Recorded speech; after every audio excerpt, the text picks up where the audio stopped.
Olá, médicos veterinários! Em nosso Entre Clínicas de hoje, vamos conversar com o professor Sérgio Santalúcia, que é palestrante convidado dos cursos de pós-graduação da Faculdade Qualitas. Olá, professor, obrigada pela sua presença. Eu que agradeço o convite. Professor, como médico veterinário, ele pode se preparar para atender um paciente em emergência? Esse é um tema bem comum que o veterinário ele vai se deparar. Você que está me assistindo desde recém-formado até 50 anos de formado, caso de emergência você vai sempre se deparar. A gente comenta que não precisa de muita coisa para se atender um paciente de emergência. Requer conhecimento, então a pessoa tem que ter um conhecimento, ela tem que estudar, ela tem que procurar livros, ela tem que procurar cursos, para que não deixe para treinar um atendimento emergencial quando o paciente chegar.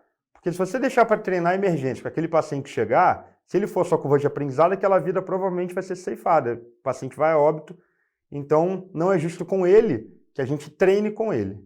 Então, a gente consegue se preparar para atender o paciente em emergência. A gente deve até ficar naquela expectativa quando a campainha da sua clínica tocar, de você correr para cima da recepção para buscar esse animal contando que ele esteja em emergência. Porque aí tudo que você treinou, tudo que você estudou, tudo que você teve, por exemplo, num curso de pós-graduação, por exemplo, tudo isso agora chegou a hora de você colocar em prática. Eu faço uma analogia com um piloto de avião. Ele não vai esperar ter uma emergência para ele poder treinar a emergência, senão a gente sabe qual seria o final.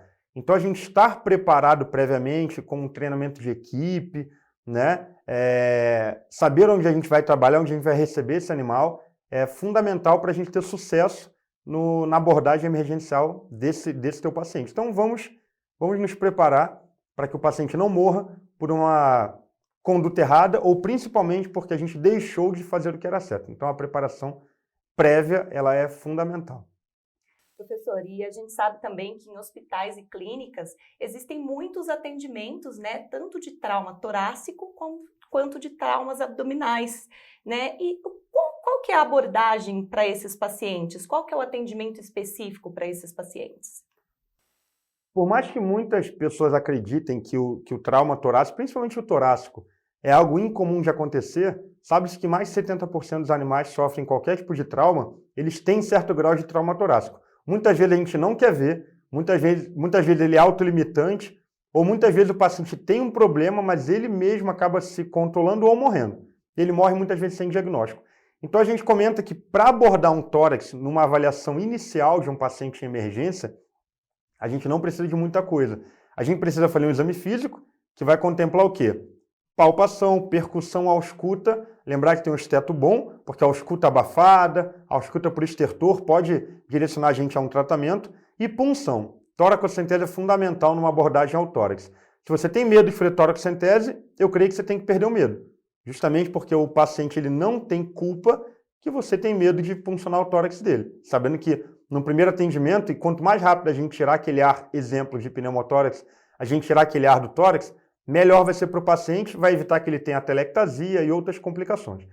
Em referência ao trauma abdominal, também a gente deve puncionar o abdômen, só que para abdômen a gente deve lembrar que não necessariamente vai ter sangue. Você pode ter outras alterações oriundas de um trauma. Por exemplo, você pode ter urina, você pode ter secreção fedorenta, que poderia ser uma ruptura intestinal, por exemplo. Então, tem muitas coisas que acometem o abdômen que a gente precisa estar atento também. Então, no abdômen, a gente faz a mesma coisa. A gente vai palpar, a gente deve, inclusive, auscultar o abdômen para ver se tem movimento, se não tem peristalse, se tem gás, se não tem gás. Isso a gente não tem o exame de imagem disponível. E a punção abdominal é fundamental. Em sendo sangue, a gente lembra que você tem que aguardar 5 minutos para ver se aquele sangue vai coagular. Se o sangue coagular, provavelmente você deve ter puncionado baço ou fígado, então a punção foi errada, você tem um resultado falso positivo, bem como se você esperar 5 minutos e esse sangue não coagular, significa que o animal tem hemorragia abdominal e você tem que partir para uma abordagem cirúrgica nele, muito provavelmente. E se vier um líquido amarelado, avermelhado, e tiver a suspeita de urina,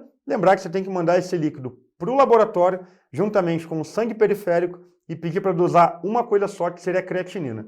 Se o valor da creatinina do líquido tiver pelo menos 2 vezes o valor do sangue, isso indica ouro peritônio, o paciente vai para procedimento cirúrgico. E qualquer outro tipo de líquido que você coletar, for um líquido fedorento, com predominância de bactéria, você tem que também lembrar que o trauma intestinal ele é muito grande e pode acometer esse paciente de qualquer forma.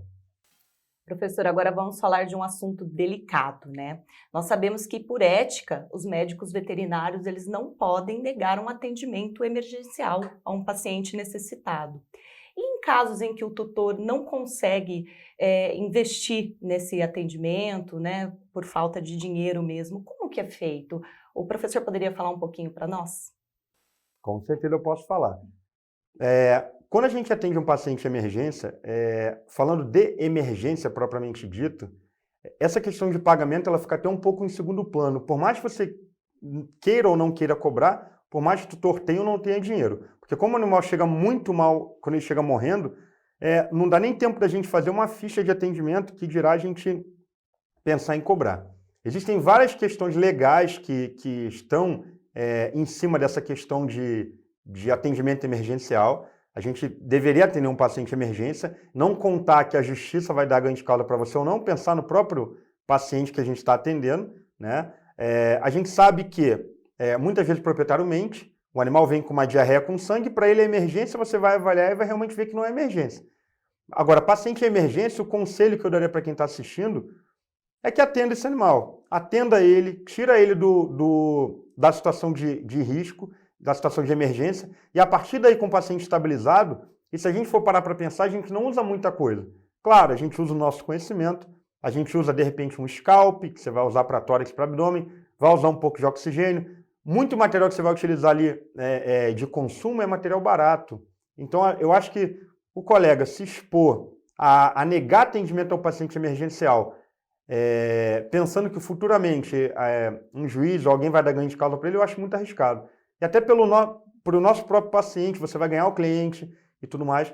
Você não precisa, ou não deveria, instituir um tratamento, obviamente, para esse animal. Agora, emergencial, uma abordagem e estabilização não cura. Estabilização no paciente em emergência, eu acho que seria interessante. Tem algumas cidades que já têm hospitais públicos, né? São poucas ainda, infelizmente. Então, se você morar numa cidade que tem um hospital público, tentar, após o atendimento emergencial, direcionar o animal para lá. Agora, na minha opinião, tirando parte legal, que a gente deveria atender, eu acho que a gente deve atender. Por questão de ética, questão de moral, em emergência. Emergência real, tá, galera? Não é emergência porque o proprietário acha que o animal dele está morrendo, tá bom? É emergência real. Obrigada, professor, pela sua participação mais uma vez aqui no Entre Clínicas e por esclarecer todas as dúvidas. Eu que agradeço o convite mais uma vez. E para você que se interessou pelo tema, a Faculdade Qualitas tem cursos de pós-graduação exclusivo na área de Clínica Médica e Cirúrgica de Pequenos Animais e Clínica Cirúrgica de Pequenos Animais. Para saber mais, acesse o nosso site. Venha para a Qualitas e seja referência em medicina veterinária.